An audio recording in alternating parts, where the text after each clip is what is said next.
আপনারা জানেন আগামী 10ই জুলাই রাজ্যের একাধিক বিধানসভা কেন্দ্রে উপনির্বাচন রয়েছে।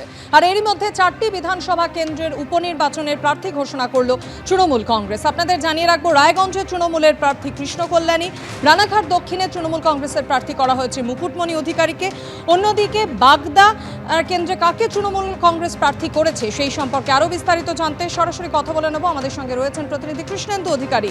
কৃষ্ণেন্দু, এই 4টি বিধানসভা উপনির্বাচন কেন্দ্রে তৃণমূল প্রার্থী কাকে কাকে প্রার্থী ঘোষণা করলো এই সম্পর্কে আরো বিস্তারিতভাবে জানতে চাইবো তোমার থেকে।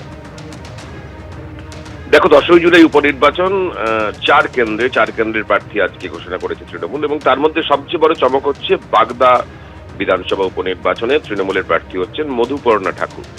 মধুপর্ণা ঠাকুর কেন্দ্রীয় জাহাজ প্রতিমন্ত্রী শান্তনু ঠাকুরের খুড়তুতো বোন এবং মমতা বালা ঠাকুরের কন্যা। কদিন আগেই অনশনে বসছিলেন তুমি জানো। অর্থাৎ ঠাকুর বাড়ির এক সন্তানকে ফের বাগদা বিধানসভা কেন্দ্রে প্রার্থী করলো তৃণমূল। এখানেই চমক, কারণ এখানে বিশ্বজিৎ দাস প্রার্থী ছিলেন, তারপর তিনি বিজেপির বিধায়ক ছিলেন, তারপর তিনি তৃণমূলে যান, তারপর তিনি লোকসভা ভোটে দাঁড়ান, কিন্তু বনগাঁ লোকসভায় তিনি হেরে যান, এবং তারপরেই এই উপনির্বাচনে মধুপর্ণা ঠাকুরকে তৃণমূল প্রার্থী করছে। রায়গঞ্জে কৃষ্ণ কল্যাণী বিজেপির বিধায়ক ছিলেন খাতায় কলমে, তারপর তৃণমূলে যোগ দেন এবং তারপর লোকসভায় দাঁড়ান, এবং রায়গঞ্জ বিধানসভা কেন্দ্রে তৃণমূল সেই আগের বিধায়ক কৃষ্ণ কল্যাণীকেই প্রার্থী করছে। রানাঘাট দক্ষিণে মুকুটমণি অধিকারী, তিনিও বিধায়ক ছিলেন, সেখানে বিজেপির হয়ে জিতেছিলেন, তারপর তৃণমূলে যোগ দিয়েছিলেন, এবারে লোকসভা ভোটে দাঁড়িয়েছিলেন, তিনিও হেরে গিয়েছিলেন। মুকুটমণি অধিকারীকে রানাঘাট দক্ষিণে ক্যান্ডিডেট করছে তৃণমূল, এবং মানিকতলা ইতিমধ্যেই প্রকাশিত যে শক্তি পাণ্ডে তিনি ক্যান্ডিডেট হচ্ছেন। দেয়াললিখন পর্যন্ত হয়ে গিয়েছিল, প্রয়াত সাধন পাণ্ডের স্ত্রী শক্তি পাণ্ডে তিনি ক্যান্ডিডেট হচ্ছে। অর্থাৎ 4টি যে উপনির্বাচন, সেই উপনির্বাচনে যারা আগে দুটো, সেক্ষেত্রে কৃষ্ণ কল্যাণী এবং মুকুটমণি অধিকারী যারা আগেই বিধায়ক ছিলেন, বিজেপির হয়ে জিতেছিলেন এবং পরে দলবদল করেছিলেন, তাদেরই প্রতি আস্থা রেখেছে তৃণমূল। মানিকতলায় সাধন পাণ্ডের স্ত্রী, এবং সবচেয়ে বড় চমক হচ্ছে যে বিশ্বজিৎ দাসের বদলে মধুপর্ণা ঠাকুর বাগদা বিধানসভা কেন্দ্রে তৃণমূলের প্রার্থী হচ্ছে। আজকে তৃণমূলের তরফে অফিসিয়ালি সেটা প্রকাশ্যে আনা হয়েছে। ধন্যবাদ কৃষ্ণেন্দু। চলে আসছি পরের খবরে। আমি সামগ্রিকভাবে দলকে প্রতিনিধিত্ব করি না, আমি সংগঠন করি, ইঙ্গিতপূর্ণ মন্তব্য করলেন বিরোধী দলনেতা শুভেন্দু অধিকারী। রাজ্য সভাপতি হিসেবে দায় নেওয়ার জন্য আমি রেডি, দায় নিতে আমি পিছপা হই না। অন্যদিকে বললেন সুকান্ত মজুমদার। স্বাভাবিকভাবেই এই দুজনের মন্তব্য কি কটাক্ষ করতে ছাড়েনি তৃণমূল কংগ্রেস। সামগ্রিকভাবে পার্টিকে প্রতিনিধিত্ব করি না, সংগঠন করি। এর বাইরে সাংগঠনিক ব্যাপারে আমি কোনোদিন হস্তক্ষেপ করি না, ভবিষ্যতেও করার কোনো ইচ্ছা নেই। রাজনীতিতে কখনো সফলতা আসে, কখনো ব্যর্থতা আসবে, এটাই স্বাভাবিক। এবং দিন রাত্রি যেরকম চক্রবাত পরিবর্তন হয়, সেরকম রাজনৈতিক জীবনেও তাই হবে। এবার আমাদের একটু খারাপ হয়েছে, সামনে এবার ভালো হবে। লোকসভা নির্বাচনে বাংলায় আশানুরূপ ফল হয়নি বিজেপির। বাংলায় 30 আসন পাওয়ার ডাক দিলেও বিজেপির ঝুলিতে এসেছে 12টি আসন। 2019-এর থেকে বঙ্গে 6টি আসন কমেছে বিজেপির। এই ফলাফলের পর বিজেপির প্রাক্তন থেকে বর্তমান সাংসদ এবং বিধায়করা প্রকাশ্যেই দলীয় নেতৃত্বের একাংশের বিরুদ্ধে ক্ষোভ উগরে দিয়েছেন। আর এই পরিস্থিতিতে ইঙ্গিতপূর্ণ মন্তব্য শোনা গেছে শুভেন্দু অধিকারীর গলায়। নির্বাচন প্রচার কৌশল এই সবটাই কিন্তু সংগঠন তৈরি করে। ভারতীয় জনতা পার্টিতে সংগঠনের একটা সিস্টেম রয়েছে। আমি রাজ্যের কোর কমিটির সদস্য, 15 জন না 18 জন আছে।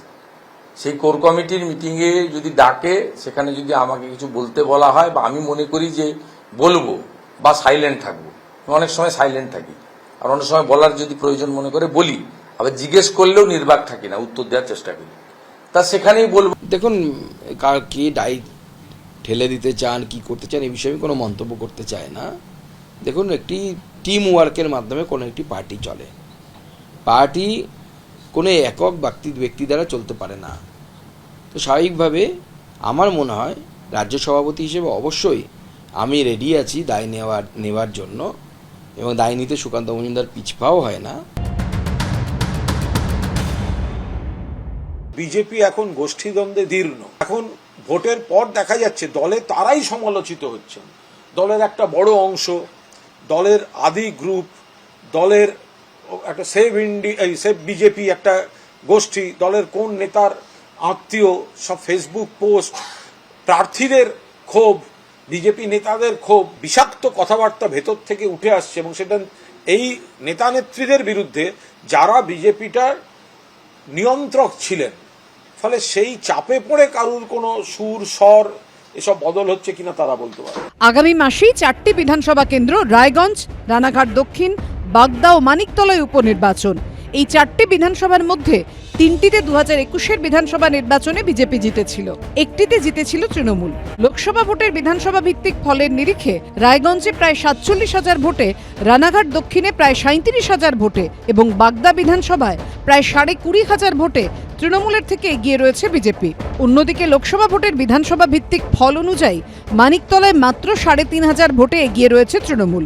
মানিকতলা বিধানসভা কেন্দ্রের মধ্যে কলকাতা পুরসভার যে 8টি ওয়ার্ড রয়েছে তার মধ্যে 2টিতে এগিয়ে রয়েছে বিজেপি। অর্থাৎ বলা যায় যে 4টি বিধানসভায় উপনির্বাচন সেখানে বিজেপি ভালো পরিস্থিতিতে রয়েছে। তাহলে কি এই কেন্দ্রগুলিতে বিজেপি ঝাঁপাবে?